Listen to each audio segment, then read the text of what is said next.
કરોડો લાખની સાહેબ સવા લાખનું સાહેબ મન મોગી લડી મન મોગો એનો સાહેબો એક વાર આ જાજરમાન હવેલી છોડી વગડામાં રહી તો જુઓ. હરે તમને પ્રીતા સાચા મોલ ચોખાને પીલો છે દીકડો ચપટી ભરી ચોખાને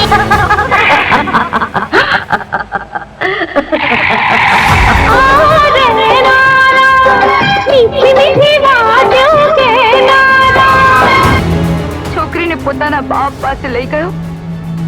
ક્યારે બાપે એ છોકરી સાથે લગ્ન અરે અમર, મેં તો તારી મજાક કરેલી. આંખીનો સ્વાદ તો લઈ જો.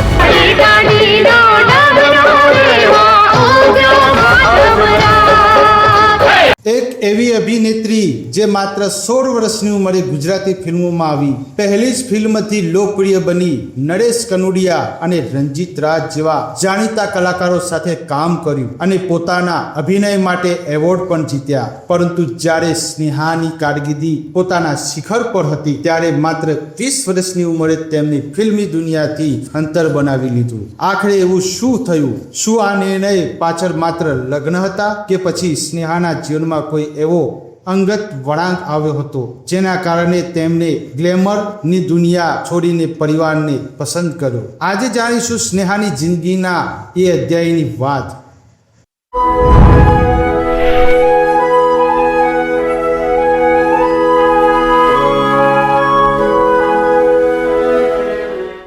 નમસ્કાર મિત્રો, પાછળના એપિસોડમાં આપણે જોયું કે સ્નેહાએ માત્ર 16 વર્ષની ઉંમરે મહીસાગરની આરે ફિલ્મથી ગુજરાતી સિનેમામાં પ્રવેશ કર્યો હતો.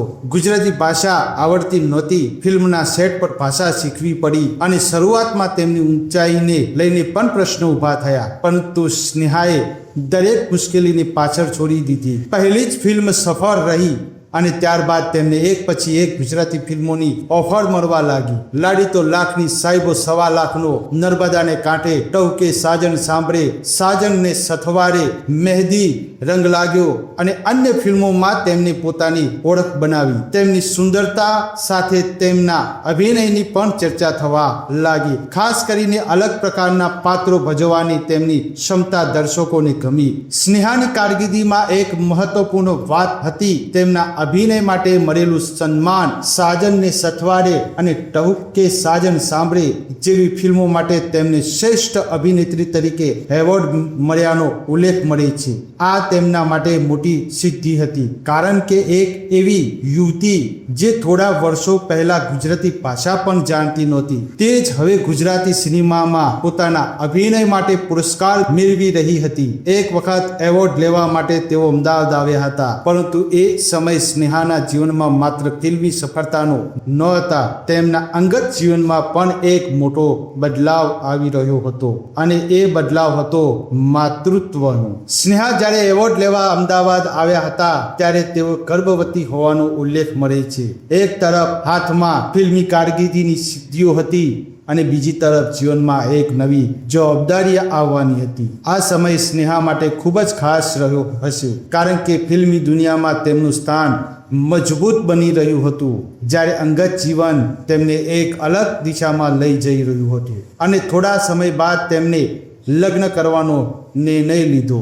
સ્નેહાએ લગભગ 20 વર્ષની ઉંમરે લગ્ન કર્યા અને આ નિર્ણય તેમના ચાહકો માટે કદાચ આશ્ચર્યજનક હતો, કારણ કે તે સમયે તેમની કારકિર્દી સારી રીતે ચાલી રહી હતી. એક પછી એક ફિલ્મો, લોકપ્રિય ગીતો, નરેશ કનોડિયા અને રંજીત રાજ જેવા કલાકારો સાથે કામ અને એવોર્ડ્સ. એટલે સ્વાભાવિક રીતે સૌને લાગતું હતું કે સ્નેહા હજુ લાંબી ફિલ્મી સફર કરશે, પરંતુ સ્નેહાએ પોતાની જિંદગી માટે અલગ રસ્તો પસંદ કર્યો. તેમને પરિવારને પ્રાથમિકતા આપી અને ધીમે ધીમે ફિલ્મી દુનિયાથી દૂર થઈ ગયા. આ વાત ખાસ એટલા માટે છે કે સ્નેહાએ ફિલ્મો કોઈ નિષ્ફળતા પછી છોડી નથી. તેઓ ત્યારે પણ લોકપ્રિય હતા, તેમની પાસે ઓળખ હતી, દર્શકોનો પ્રેમ હતો અને ફિલ્મોમાં આગળ વધવાની તક પણ હતી. પરંતુ વ્યક્તિગત જીવનમાં આવેલા પરિવર્તનને કારણે તેમને પોતાના પરિવાર પર ધ્યાન કેન્દ્રિત કરવાનું પસંદ કર્યું. આ રીતે તેમની ફિલ્મી કારકિર્દીનો પહેલો તબક્કો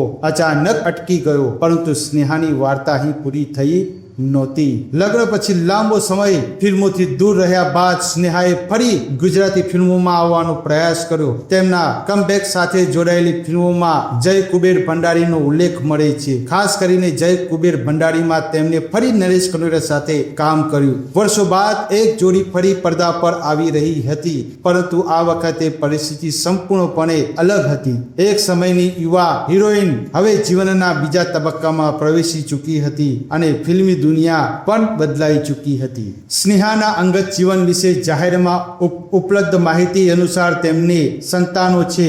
તેમની એક દીકરીનું નામ હની છે. તેમણે સમાયરા નામની દીકરીને દત્તક લીધી હોવાનો પણ ઉલ્લેખ મળે છે. તેમનો એક દીકરો ધ્રુવ છે. ફિલ્મી દુનિયાની ચમકથી દૂર સ્નેહાએ પોતાના પરિવારને કેન્દ્રમાં રાખીને જીવન જીવવાનું પસંદ કર્યું. આ જ કદાચ તેમની જિંદગીનો સૌથી મોટો બદલાવ હતો. સ્નેહાના પરિવારમાં પણ ફિલ્મી જોડાણ હતું. તેમની માતાના પિતા એટલે કે સ્નેહાના નાનાજી મૂલચંદ પણ અભિનય સાથે જોડાયેલા હતા. હિન્દી ફિલ્મ ડોન ના લોકપ્રિય ગીત કઈ કે પાન બનારસ વાલા માં જોવા મળતા નૃત્ય દ્રશ્ય સાથે તેમનું નામ જોડાયેલું છે. એટલે સ્નેહાએ મળેલો અભિનયનો વારસો માત્ર તેમના પિતા તરફથી જ નહોતો, પરિવારની બીજી પેઢી પણ મનોરંજનની દુનિયા સાથે જોડાયેલી હતી. કદાચ આ જ કારણ છે કે કેમેરા સામે ઊભા રહેવું સ્નેહા માટે બાળપણથી જ અજાણ્યું નહોતું. સ્નેહાએ ફિલ્મોમાંથી અંતર બનાવ્યું, પછી કમબેક પણ કર્યું, પરંતુ તેઓ ફરીથી પોતાના જૂના સ્ટારડમ સુધી કેમ પહોંચી શક્યા નહીં? શું બદલાઈ ગયું હતું? શું ગુજરાતી ફિલ્મ ઇન્ડસ્ટ્રી બદલાઈ ગઈ હતી કે પછી સ્નેહાની પોતાની પ્રાથમિકતાઓ બદલાઈ ગઈ હતી? આ સવાલોના જવાબ તેમની આખી ફિલ્મી સફરનો સૌથી ભાવનાત્મક ભાગ છુપાયેલો છે. એક સમય હતો જ્યારે ગુજરાતી ફિલ્મોના પડદા પર માત્ર સ્નેહા નામ જ પૂરતું હતું. તેમની સુંદરતા, તેમના ડાન્સ, તેમનો અભિનય અને તેમની ફિલ્મોના ગીતો આજે પણ જૂના દર્શકોને યાદ છે. પરંતુ પછી તેઓ ફિલ્મી દુનિયાથી લગભગ ગાયબ થઈ ગયા. આજે તેઓ ક્યાં રહે છે? તેમનું જીવન કેવું છે? શું તેઓ સોશિયલ મીડિયા પર છે? અને શા માટે આજે પણ ઘણા ગુજરાતી ફિલ્મી પ્રેમીઓ સ્નેહાના કમબેકની રાહ જોઈ રહ્યા છે? આ ઉપરાંત સ્નેહા અને સ્નેહલતાને લઈને દર્શકોમાં થતી એક ખાસ ગેરસમજ પણ આપણે દૂર કરીશું. આ બધું જાણીશું એપિસોડ 4માં. ત્યાર સુધી જય માતાજી.